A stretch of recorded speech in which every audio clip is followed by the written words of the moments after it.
A Roda do Tempo, o Dragão Renascido, do Robert Jordan, o terceiro livro. E eu entendi por que as pessoas são fãs dessa saga, tá? São 14 volumes escritos por ele não terminou. Ele acaba, infelizmente, falecendo. Mas eu também acabei virando um fã. Por mais que tenha aqui os seus prós e contras, né? Então, assim como qualquer obra, né?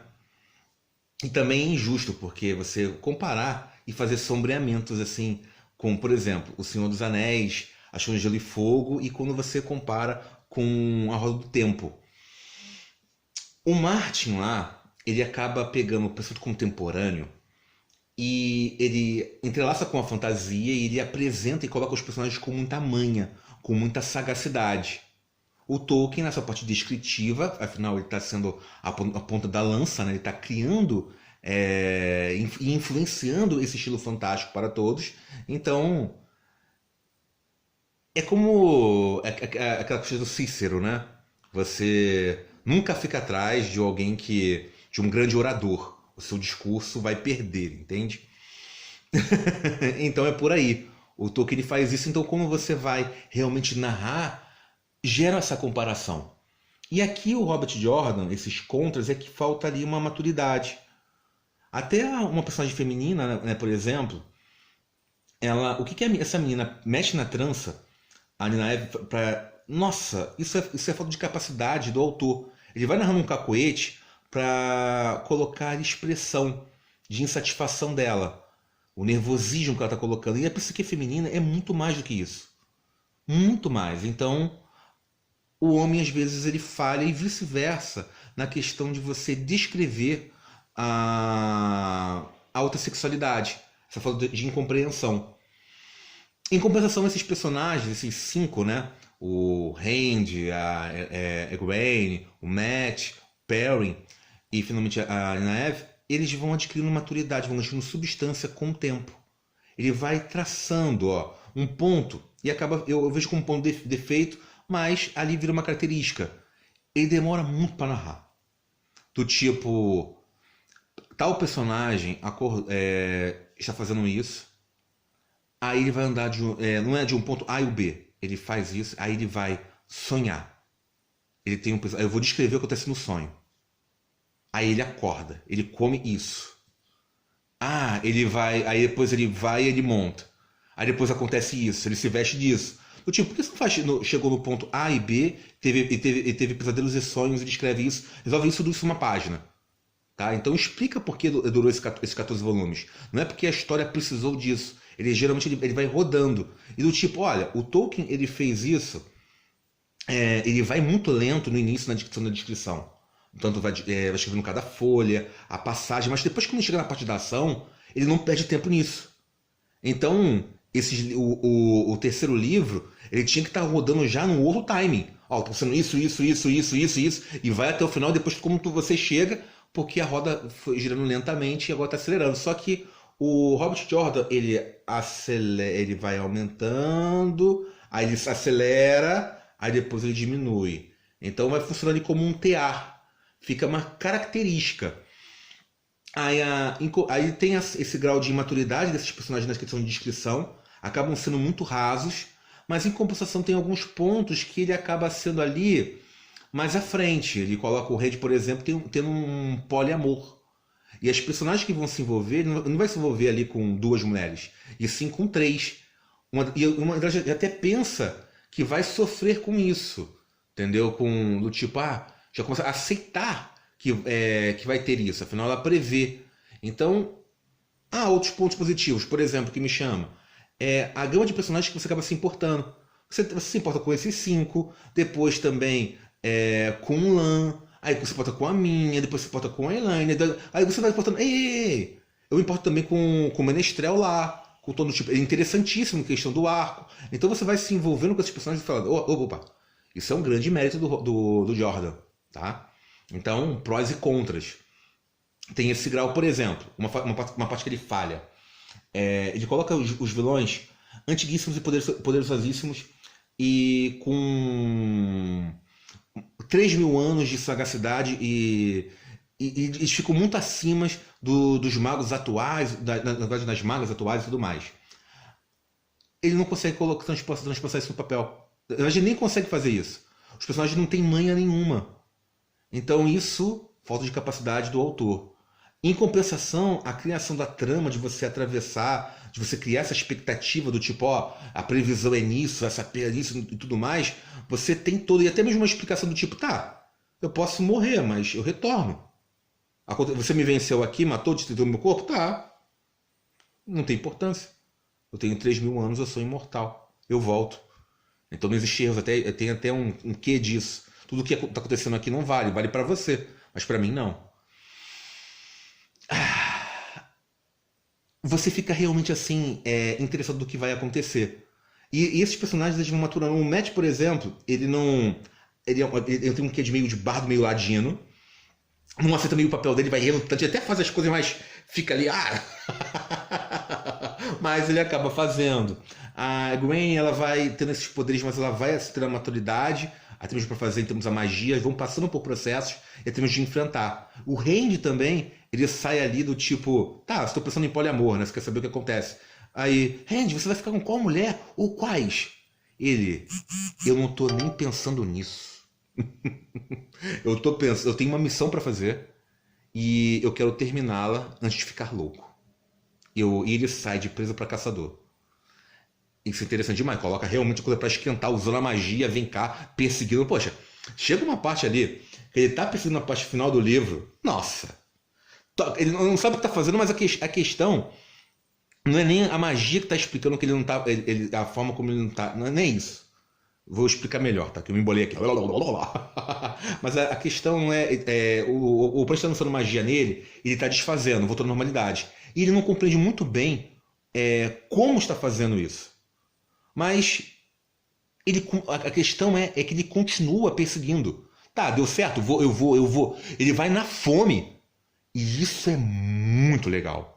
Do tipo, caraca, o personagem literalmente está colocando pra fuder mesmo. Tipo, caraca, gostei.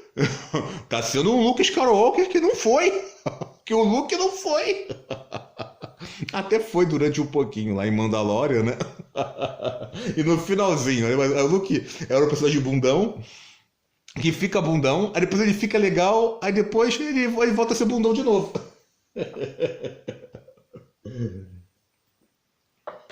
O que é uma pena, porque você fica torcendo pra maturidade desse personagem e isso nunca acontece.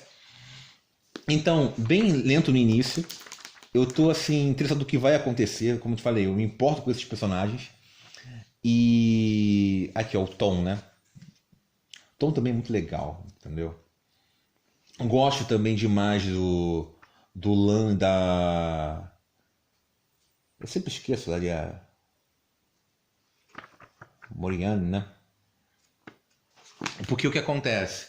Ela é um personagem que tem uma missão pra fazer e vai. O Lan também pega aquele quê de Aragorn, né? Aquele guerreiro silencioso, fui destronado e tudo mais. Esse clichê, mas alguns clichês assim se resolvem, né? Você fica.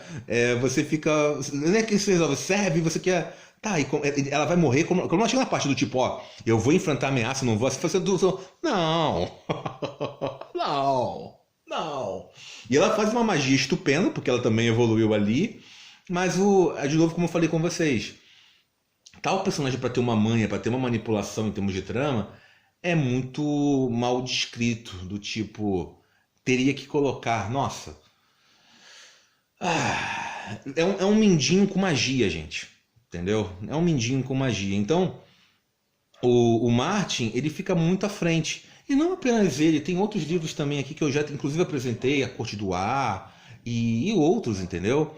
As Brumas de Avalon, por exemplo, que são superiores à Roda do Tempo. Tá? E não tem assim a mesma fama. Não sei como vai ficar a questão da adaptação. São muitos livros para uma série televisiva. Se você for fazer tempo a tempo, você tem que ter cortes. Tá? Não sei nem que foi uma boa escolha. Afinal, adaptar série de fantasia, você visa o lucro, mas você não está visando também a qualidade e a forma de você também agradar os fãs. Por exemplo, o elenco, quando você vai comparar com As Crônicas de Gelo e Fogo, nossa, ali o Game of Thrones tem atores de verdade, né? Todos ali tem boas interpretações porque aqueles atores são muito bons antes de fazer Game of Thrones. Então, a escolha dos 5 foram muito ruins. O Lan interpreta ok, interpreta muito bem o ator porque aquilo ali faz. A Morian perfeita, porque a mulher é uma senhora atriz, mas tu vê que os 5 tu fica, ei, tinha que ter um crivo melhor aí. Esses atores novos, eles vão ter que aprender a atuar para levar esses personagens. Então, é uma aposta, mas você entende pelo valor econômico. Então, eu vou ler um pouquinho aqui. Vou até pular pro final, gente. Não tem assim o...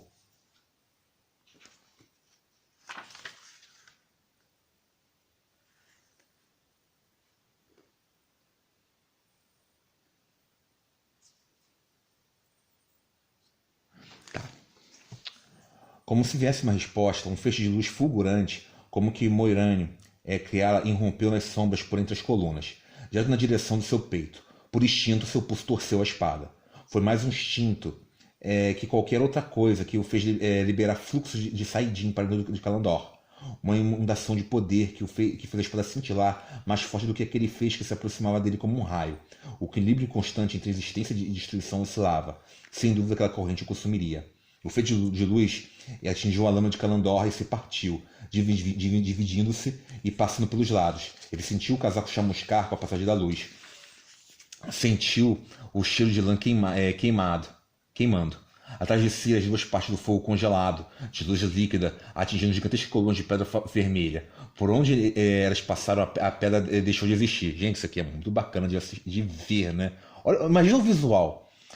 As barras incandescentes perfuraram outras colunas, partindo-as no mesmo instante. O coração da pedra ressoava, enquanto colunas desabavam, se dissolviam em nuvens de poeira e fragmentos de pedra. O que caía na luz, entretanto, simplesmente passava a não existir. Um raio de fúria surgiu das sombras, e o feixe de luz branco, de tão incandescente, desapareceu. Andy girou um Kalandor como se golpeasse algo à sua frente. A luz branca que ocultava a lâmina se estendeu. Brilhou mais à frente e ceifou a coluna de pedra vermelha que escondia o rosnado. A pedra polida foi fatiada como seda. A coluna cortada estremeceu. Parte dela se soltou do teto e desabou, deixando enormes pedaços pontudos no chão. Conforme o ressoar sumia, ele começou a ouvir o som de botas na pedra mais adiante, correndo. Como um Kalandor a postos, a gente correu atrás de Ba Alzamon. A arcada comprida que levava para o exterior do coração desabou quando ele a alcançou. A parede inteira se desfez em nuvens de pó e pedra, como se tivesse levado para soterrado. Mas Andy lançou o poder sobre ela, que se transformou em flocos flutuantes de poeira. Continuou correndo. Não sabia o certo do que se fizera, ou como, mas não havia tempo para pensar. Seguiu os passos de Banzamun e coava nos corredores de pedra. E o cara correndo, me dá cá! Como é que é? Mithral e Trollork surgiam do nada. Imensas formas bestiais e rostos ouros distorcidos por uma fúria assassina a centenas. Destruíram o corredor à frente e atrás dele. Foram sendo giradas como espadas e lamas de aço negro, como a morte em busca do seu sangue. Sem ver como, ele os transformou em fumaça, que se fragmentou diante dele e evaporou. Ora sua volta de repente se tornou uma folia sufocante, entupindo suas narinas e impedindo a respiração. Mas ele o transformou novamente em ar fresco, uma brisa gelada. Chamas saltaram no chão sob seus pés, e romperam as paredes no teto, jatos furiosos que chamuscavam tapeçarias e tapetes, mesas e baús, transformando-os em nuvens e cinzas. Os anões e lampiões pendurados à frente cortejavam ouro ardente e fundido. Andy aplanou as chamas e solidificou-as em uma fina camada de vidro vermelho sobre as pedras. As pedras ao redor dele evaneceram, ora até viraram uma névoa. A pedra se evaneceu, a realidade estremeceu, ele podia senti-la desfazendo, sentiu a si próprio se desfazer, estava sendo consumido, empurrado do aqui para algum outro lugar, onde absolutamente nada existia. Kalandor ardia em suas mãos como um sol, e ele pensou que a espada fosse derreter, pensou que ele mesmo fosse derreter com a explosão do poder único dentro de si, e o fluxo que de alguma forma ele direcionava para acelerar o espaço que se abriu em torno dele, para manter-se de lado da existência. A pedra tornou-se toda sólida outra vez. Ele não conseguia sequer começar a imaginar o que fizera. O poder único se resolvia como violência dentro dele, e a ponto de ele mal reconhecer a si próprio, a ponto de ele quase não ser mais ele próprio, a ponto do que ele era quase já não existir. Sua estabilidade precária oscilava. De cada um dos lados despontava uma queda sem fim, obterada pelo poder que fluía dele por dentro da espada. mas já dança ao longo da ponta afiada da lâmina ao ver ao menos uma certa segurança definida. Ganondorf brilhava tanto em seu punho que ele parecia carregar o sol. Dentro dele, indistinta, tremulante como a chama de uma vela em uma tempestade, estava a garantia de que, empunhando Ganondorf, seria capaz de qualquer coisa. Qualquer coisa. Ah, essa é a melhor parte? Esse é o clímax? De ação, sim. Mas tem outras partes que você fica... Como eu falei, você se importa com esses personagens. Então, o Perrin, como ele volta ali a ser um ferreiro, pô, dá vontade de chorar. Ele pegando um martelo, ele fazendo o trabalho dele. Eu tenho uma missão aqui. Aí você fica... A reação dos personagens tem uma parte... A descrição da lama de você pisar, do mundo em si, tu fica... Nossa... Aí você pega o tal personagem fala desse jeito porque ela é de lá. E lá não pode magia, você fica pensando. Então, é uma obra, como eu falei, ela tem esses que contras, mas também tem os seus prós e... acaba te pegando. E eu fui pego nessa rede.